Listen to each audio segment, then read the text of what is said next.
समुद्र तो वैसे बहुत ही खारा होता है, लेकिन यही समुद्र जब वाष्प बनकर ऊपर की ओर आकाश में जाता है तो उसमें मिठास की प्रक्रिया शुरू होने लगती है।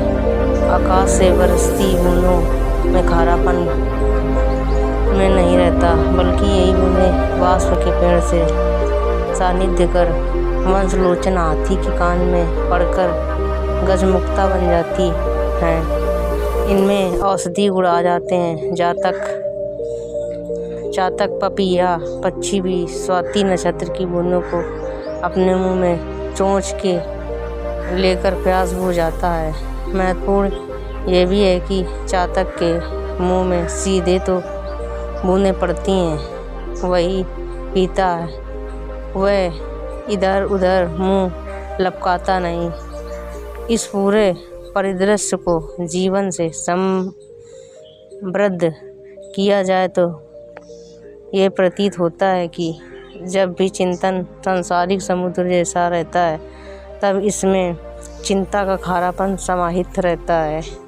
ये खारापन लौकिक दृष्टि से रूप रुपया और रुतबे को बढ़ाने के लिए खारे हालातों की ओर ले जाता है, लेकिन जब भी अपने चिंतन को ऊर्ध्वगामी बनाने के लिए विवेक को वाष्पीकरण की प्रक्रिया की ओर उन्मुख किया जाता है, तब खारापन नीचे समुद्र में ही छूट जाता है। ऊपर उठने का संदेश पहाड़ों पर्वतों से मिलता है। जितनी ऊंचा पहाड़ पर्वत उतना ही वहाँ का वातावरण प्रदूषण मुक्त मिलता है। इसलिए भी साधना और तपस्या के लिए पर्वतों को श्रेष्ठ स्थल माना गया है।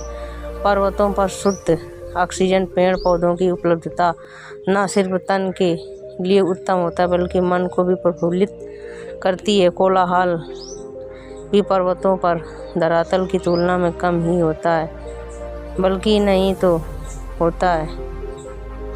इन्हीं पर्वतों का एक छोटा स्वरूप घर में भी देखा जा सकता है। यह तो स्वाभाविक सी बात है कि साधु संत और तपस्वी अपनी साधना के लिए स्थायी रूप से पहाड़ों पर्वतों पर रहते तो, लेकिन सामान्यतया हर कोई पर्वतों पर नहीं रह सकता। लेकिन अपने ही घर की जितनी मंजिल ऊपर छत पर जाकर दूर तक का दृश्य देखा जा सकता है, जबकि धरातल की मंजिल से कुछ ही आसपास का दृश्य दिखाई पड़ता है, जिसमें बहुत हुआ अगल बगल घर तक का ही नज़ारा मिल सके।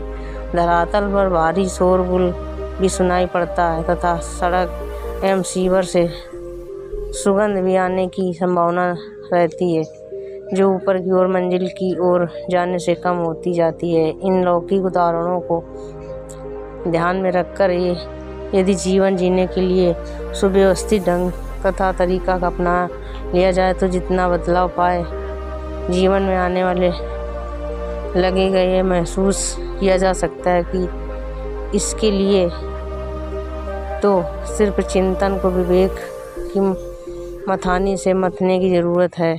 फिर तो खुद लगने लगेगा कि जीवन में अमृत पान करना पाने अपने हाथ में है।